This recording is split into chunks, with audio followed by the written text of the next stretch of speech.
नमस्कार। मेरा नाम संतोष है और आज मैं आपके साथ एक बहुत ही सुंदर ऐसी कहानी, एक बहुत ही बेहतरीन कहानी जो संत रविदास महाराज जी के जीवन से जुड़ी है, आपके साथ साझा करने जा रहा हूँ। एक बार संत रविदास महाराज अपने दुकान पे बैठे थे, जूते चप्पल सिलाने का काम कर रहे थे। तो काफ़ी बड़ी लाइन थी, बहुत सारे लोग थे। तो एक पंडित जी वहां पे आ गए और उन्होंने कहा, महाराज जी मेरा जूता पहले ठीक कर दीजिए, क्योंकि पर्व काल है, मुझे गंगा मैया के दर्शन के लिए जाना है, वहां स्नान करने के लिए जाना है। तो संत रोहिदास महाराज जी ने कहा, प्रभु जी आप लाइन में खड़े रहिए, जब तक इन लोगों का नहीं होता मैं आपका जूता नहीं सिला सकता।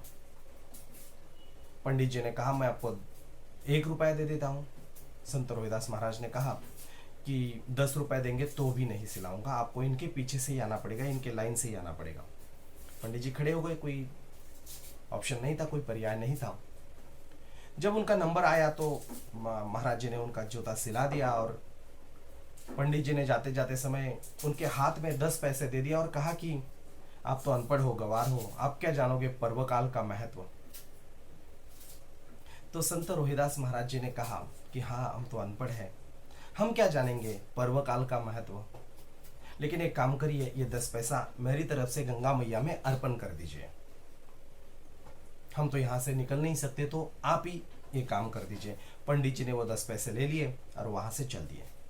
जब उनका स्नान वगैरह हो गया, गंगा मैया का दर्शन हो गया, तब उनको याद आया कि महाराज जी ने 10 पैसे तो दे दिए है गंगा मैया के लिए। तो उन्होंने वो 10 पैसे गंगा मैया में डाल दिए, गंगा मैया को अर्पण कर दिए।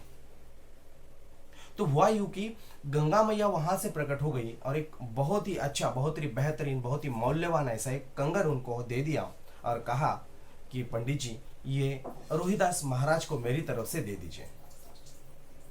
अब लालच दिल में आ गया, वो कंगन लेके घर पे चले गए। पत्नी को बताया, ये कंगन मुझे गंगा मैया ने दिया है, ये तुम्हारे लिए लाया हूं। पत्नी तो बहुत होशियार थी, उन्होंने कहा कि नहीं, इतनी महंगी, इतनी मौल्यवान चीज हमारे काम की नहीं है, ये तो महारानी के हाथों में ही शोभा देगी।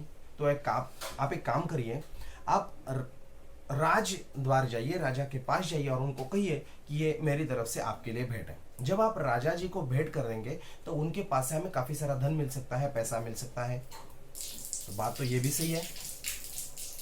तो पंडित जी वहां से चल दिए राजद्वार की तरफ, राजा की तरफ। महाराज राजा के पास चले गए और उनको कह दिया कि महाराज ये कंगन मेरी तरफ से महारानी के लिए है, आप इसका स्वीकार करें। तो राजा जी ने वो कंगन महारानी को दिखाया। महारानी तो बहुत खुश हो गई, ये इतना अच्छा कंगन। एक काम करिए, जिन्होंने भी लाया है उनको 10,000 रुपए दे दीजिए और कहिए कि मेरी तरफ से धन्यवाद। और एक 10,000 रुपए उनको दे दीजिए और कहिए कि ऐसा ही कंगन मेरे लिए लेके आइए, क्योंकि कंगन कभी एक नहीं बनता है, 2 बनते हैं।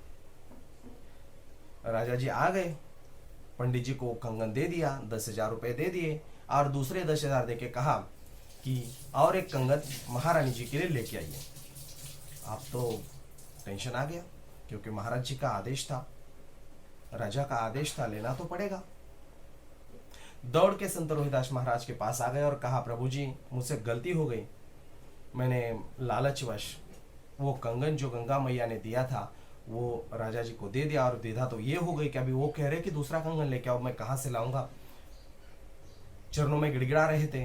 महाराज जी ने मुस्कुराते हुए, संत रोहिदास महाराज जी ने मुस्कुराते हुए अपनी जो कटौती थी, जिसमें वो जो चमड़ा रहता है ना, वो भिगो के रखते हैं, उस कटौती में हाथ डाला और उसमें से वैसा ही कंगन निकाल के पंडित जी के हाथों में दे दिया और मुस्कुराते हुए कहा कि पंडित जी मन चंगा तो कटौती में गंगा।